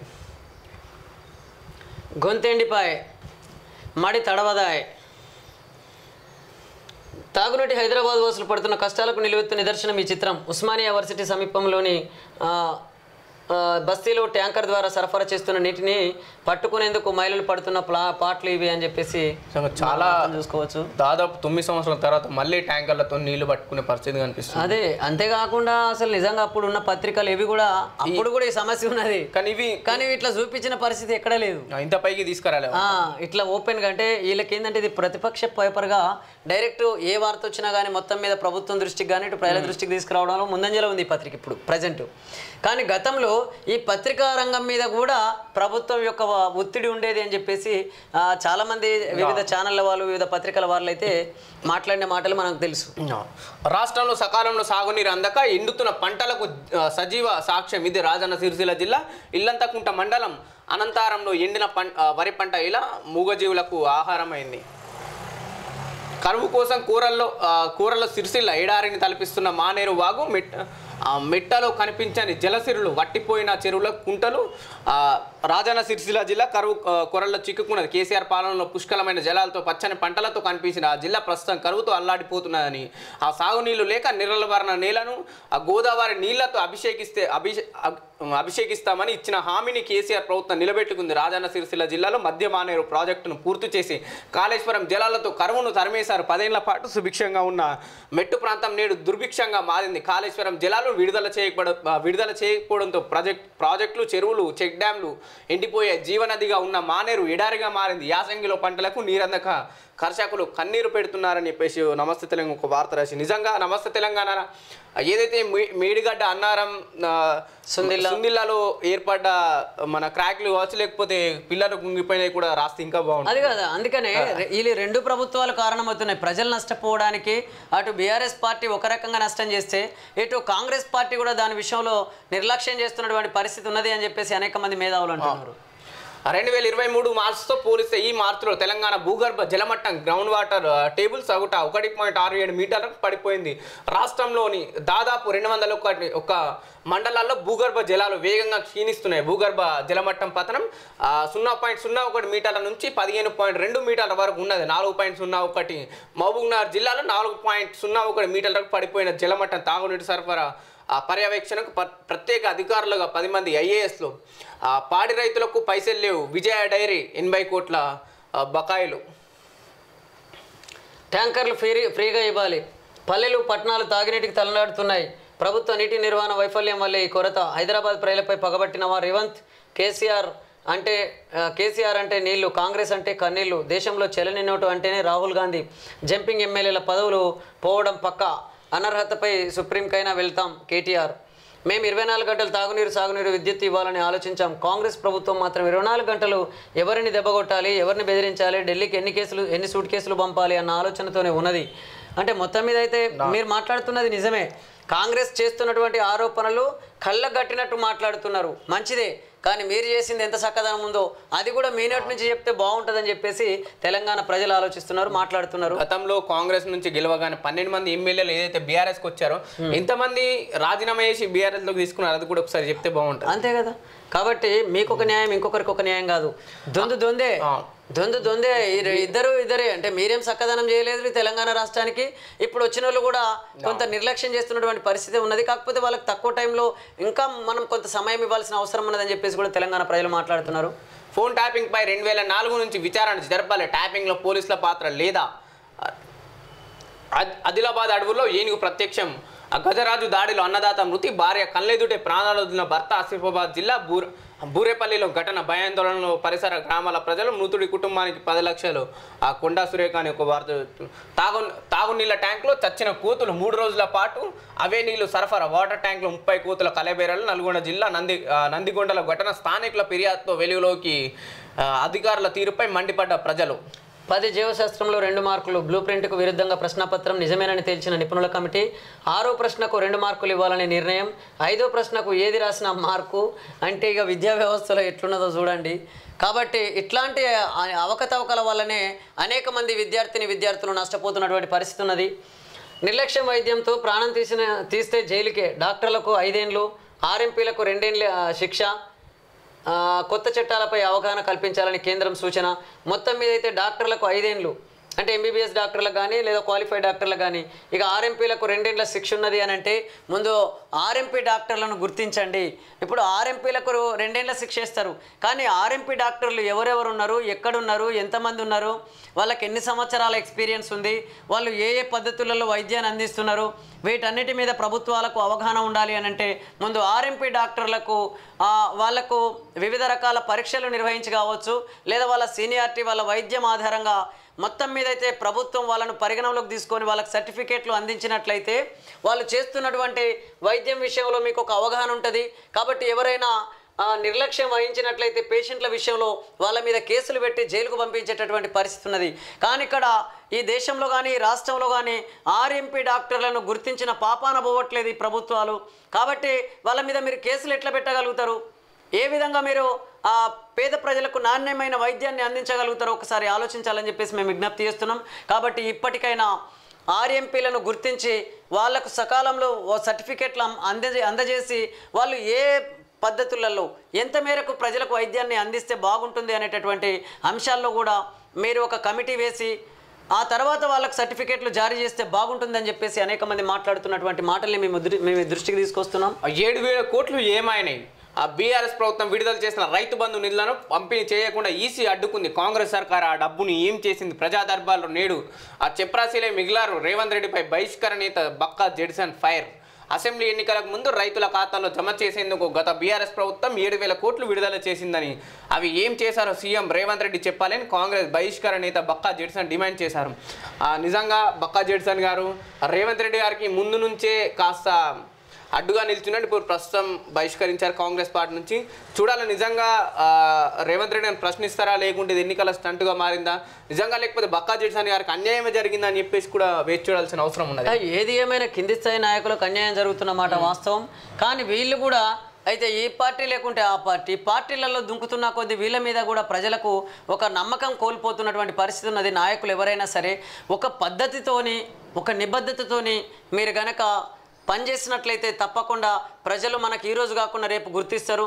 ఇవాళ తెలంగాణ ఉద్యమం నుంచి మొదలుకొని ఇప్పటి వరకు అంటే అనేక పార్టీలు అనేక పార్టీలు ఈ పార్టీలోకి రండి ఆ పార్టీలోకి రండి అని చెప్పేసి లేదా బెదిరింపులకు పాల్పడ్డా లేదా డబ్బులు ఇస్తామని ఆశ చూపినా పదవులు ఇస్తామని ఆశ చూపినా కానీ కొంతమంది నాయకులు ఏ పార్టీలో చేరకుండా ఇప్పటికీ కూడా ఎన్నికల వ్యవస్థలో మార్పులు రావాలని చెప్పేసి ఇండిపెండెన్స్గా పోరాడుతున్నటువంటి అనేక మంది తెలంగాణ బిడ్డలు ఉన్నారు, తెలంగాణ ఉద్యమకారులు ఉన్నారు. కాబట్టి వాళ్ళ మీద కొద్ది గొప్ప నమ్మకం ఉండే అవకాశం ఉన్నది. కానీ ఇట్లా ఇవాళ ఈ పార్టీలో చేరినాక ఈ నాయకుడిని పొగడడం, మళ్ళా మరో పార్టీలో చేరిన తర్వాత ఆ నాయకుడిని పొగిడిన నాయకుడిని తిట్టడం అనేది జరుగుతున్నది. కాబట్టి ఇలాంటి నాయకుల మీద ప్రజలకు నమ్మకం పోయే అవకాశం ఉన్నది. కాబట్టి ఏ నాయకుడైనా సరే మీరు ప్రజల కోసం పనిచేయండి, ప్రజలు గుర్తిస్తారు. అంతేగాని మీ వ్యక్తిగత అవసరాల కోసం, మీ వ్యాపారాల కోసం, మీ ఎదుగుదల కోసం కనుక మీరు ఆలోచించినట్లయితే తప్పకుండా మీ మీద ఒక చిన్నతనం ఉంటుంది, చిన్న చూపు ఉంటుంది. మీరు ఎప్పుడు కూడా ప్రజల్లో అభిమానాన్ని చూరగొనలేరు. ఈ ఎన్నికల్లో గెలిచే పరిస్థితి కూడా రాదు అని చెప్పేసి అనేక మంది మాట్లాడుతున్న మాటల్ని మీ దృష్టికి తీసుకొస్తున్నాం. రెన్యువల్ చేస్తేనే కొత్త రుణాలు, పంట రుణాలపై బ్యాంకుల మెలిక బకాయిలు చెల్లిస్తాను, రెన్యువల్ చేస్తాను, కొత్త రుణాలు ఇస్తామని అధికారుల కండిషన్. వానకాలం పంట రుణాలు ఈసారి గగనమే. రుణమాఫీ కోసం రైతులు ఎదురుచూపులు. కార్యాచరణ ప్రారంభించిన రాష్ట్ర సర్కారు విధి విధానాలను కటాఫ్ తేదీ నిర్ణయించలేదు. సర్కారు మోసం చేసిందని రైతన్న ఆవేదన. మేము అధికారంలోకి రాగానే డిసెంబర్ 9న 2 లక్షల రుణమాఫీ చేస్తామని రైతులంతా బ్యాంకులకు వెళ్ళి రుణాలు తెచ్చుకోండి. ఇది ఎన్నికల ప్రచారంలో రైతులకు రేవంత్ రెడ్డి ఇచ్చిన హామీ. రేవంత్ రెడ్డి ఆశించిన విధంగా డిసెంబర్ 3న కాంగ్రెస్ అధికారంలోకి వచ్చింది. కానీ డిసెంబర్ 9న రైతులు ఆ రుణం మాత్రం మాఫీ కాలేదు. డిసెంబర్ 9 దాటిపోయిన 4 నెలలు అవుతుంది. ఆ ప్రభుత్వ రుణమాఫీకి సంబంధించిన నిర్దిష్ట చర్యలేవి తీసుకోకపోవడంతో బాకీలు చెల్లించాలంటూ రైతులకు బ్యాంకులు నోటీసులు ఇస్తున్నాయి. కాంగ్రెస్ హామీలు నమ్మి ఓట్లు వేసిన రైతులు మాత్రం బ్యాంకుల నోటీసులకు బాధపడుతున్నారని చెప్పేసి ఒక వార్త. వెంటనే 2 లక్షల రుణమాఫీ చేయాలి, స్పష్టమైన తేదీ ప్రకటించాలి, బ్యాంకులకు హామీ పత్రం రాసివ్వాలి. ప్రభుత్వ వైఖరితో బ్యాంకుల రైతుల మధ్య చిచ్చు. బీఆర్ఎస్ 2 సార్లు లక్ష చొప్పున రుణమాఫీ చేసింది. సీఎం రేవంత్ రెడ్డికి మాజీ మంత్రి హరీష్ రావు లేఖ. నిజంగా 9న 2 లక్షలు మాఫీ చేస్తారని చెప్పేసి కాంగ్రెస్ ప్రభుత్వం ప్రచారంలో ఉన్నప్పుడు హామీ ఇచ్చింది. ఇంకా 2 లక్షల రుణమాఫీ తెరపైకి రాలేదు. ఇలాగే హరీష్ రావు గారు కూడా ఒక మాట అన్నారు, మేము వచ్చినప్పుడు 2 సార్లు లక్ష చొప్పున రుణమాఫీ చేసింది అన్నది. ఎంతమందికి చేశారో అది కూడా ఒక శ్వేతపత్రం లాంటిది మనం విడుదల చేస్తే బాగుంటుంది. అంతేకాకుండా వీళ్ళు ఈ పాపం అంటే ఈ రైతాంగానికి జరుగుతున్నటువంటి అన్యాయంలో సకాలంలో వీళ్ళు రుణమాఫీ చేయకపోవడం వల్ల గత బీఆర్ఎస్ పార్టీ పరిపాలనలో జరిగినటువంటి నిర్లక్ష్యం కూడా దీనికి కారణమవుతుంది. అనేక మంది రైతాంగం ఇవాళ బ్యాంకులలో డిఫాల్టర్లుగా మారిపోవడానికి కారణం నాటి బీఆర్ఎస్ పార్టీ పరిపాలన కూడా కారణమయ్యింది. కాబట్టి అట్లని చెప్పేసి మరి కాంగ్రెస్ పార్టీ ఏమైనా చక్కదనం ఉందా అని అంటే వీళ్ళు కూడా మేము వచ్చినాక వెంటనే 2 లక్షల రుణమాఫీ చేస్తామని చెప్పేసి ఆ రోజు ప్రకటించారు.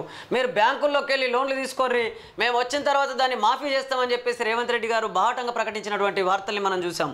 కాబట్టి ఇక్కడ ఈ 2 పార్టీలు ప్రభుత్వాలు ఫామ్ చేసి నడిపిన తీరు చూస్తే అటు బీఆర్ఎస్ పార్టీ ప్రభుత్వ హయాంలో కూడా రైతాంగానికి నష్టం జరిగింది. అదేవిధంగా ఇలా కాంగ్రెస్ పార్టీ ప్రభుత్వ హయాంలో కూడా రైతాంగానికి నష్టం జరుగుతున్నటువంటి పరిస్థితి ఉన్నది. కాబట్టి ఎన్నికల వ్యవస్థలో మార్పులు రాకుండా ఏ పార్టీ అధికారంలోకి వచ్చినా నా రైతాంగానికి కానీ, నా వ్యవసాయ కూలీలకు కానీ, కార్మికులకు కానీ, అదేవిధంగా ఈ దేశంలో ఉన్నటువంటి అనేక మంది ప్రజలకు కూడా ఈ ఎన్నికల వ్యవస్థలో ప్రజలు నష్టపోతున్నారు, కానీ పార్టీలు నష్టపోవడం లేదు, పార్టీల నాయకులు నష్టపోవడం లేదు. కావాలంటే మీరు గమనించండి, ఒకనాడు టీఆర్ఎస్ పార్టీ తెలంగాణ రాష్ట్రంలో ఏర్పడ్డ తర్వాత దానికి సొంత బిల్డింగ్ లేదు, కానీ బిల్డింగ్ కట్టుకుంటున్నప్పుడు తెలంగాణ ఉద్యమంలో ఉద్యమ కాలంలో తెలంగాణ ప్రజలందరూ ఇంటికో ఇటుక పంపించారు. తెలంగాణ ప్రజలందరూ అనేక మంది చందాలు ఇచ్చారు. ఆ బిల్డింగ్ నిర్మాణానికి అనేక మంది సహకారం ఇచ్చారు. కాబట్టి ఇలా తెలంగాణ టీఆర్ఎస్ పార్టీ అంటే ఆనాటి టీఆర్ఎస్ భవనం ఈరోజు బీఆర్ఎస్ పార్టీ ఆధ్వర్యంలో ఉన్నటువంటి ఆ బిల్డింగ్ను నిర్మాణం చేసుకున్నది ఆ పార్టీ. తర్వాత ఆ పార్టీ వివిధ నియోజకవర్గాల వారికి కావచ్చు, జిల్లాల వారికి కావచ్చు, ఆ పార్టీ అనేక రకాల ఆఫీసులు కట్టుకున్నది. అంటే ఆ పార్టీ ఆఫీసులు పెరిగిపోయినాయి, అదేవిధంగా ఆ పార్టీ ఆస్తులు పెరిగిపోయినాయి. ఆ పార్టీ వాళ్ళ ఆ కుటుంబం కావచ్చు, ఆ పార్టీ కావచ్చు, ఇవాళ ఓన్ హెలికాప్టర్ను కొనుక్కున్నటువంటి పరిస్థితి ఉన్నది. మరి ఓట్లేసిన ప్రజల పరిస్థితి రోజు రోజుకి ఎందుకు దిగజారిపోతుంది? కాబట్టి పార్టీల ఆస్తులు పెరుగుతున్నాయి, కానీ ప్రజల ఆస్తులు రోజు రోజుకు తగ్గిపోతున్నాయి. దీనికి కారణం ఎన్నికల వ్యవస్థలో ఉన్నటువంటి లోపమే అని చెప్పేసి అనేక మంది మేధావులు అంటున్నారు. కాబట్టి పరిస్థితులలో మార్పులు రావాలి, ప్రజాస్వామ్యం బలపడాలి, ప్రజల ఓటుకు బలం ఉండాలి. బీఫామ్ అనేది ప్రజలే ఇవ్వగలగాలి, పార్టీల చేతిలో బీఫామ్ కాకుండా అది ప్రజల చేతుల్లోకి తీసుకొచ్చినప్పుడు మాత్రమే ఇది సాధ్యమయ్యే అవకాశం ఉన్నదని చెప్పేసి కూడా అనేక మంది మేధావులు అంటున్నారు. కాబట్టి మనం కూడా కొంచెం ఆలోచించి ప్రజల్ని చైతన్యం చేయాలి. అదేవిధంగా అనేక మంది మేధావులు కూడా బయటకు వచ్చేసి ఎన్నికల వ్యవస్థ మీద అధ్యయనం చేసి మీరు వివిధ ఛానళ్ళ రూపంలో ఛానళ్ళ ద్వారా కానీ పత్రికల ద్వారా కానీ మీ యొక్క అభిప్రాయాన్ని ప్రజలకు తెలియజేసినప్పుడు మాత్రమే ప్రజలు కూడా చైతన్యమై ఆ దిశగా అడుగులు వేసే అవకాశం ఉన్నది అని చెప్పేసి మేము తెలియజేస్తున్నాం. ఇవి ఈరోజు ఉన్నటువంటి మార్నింగ్ న్యూస్ అప్డేట్. చూస్తూనే ఉండండి ఎస్టుడే న్యూస్ తెలుగు.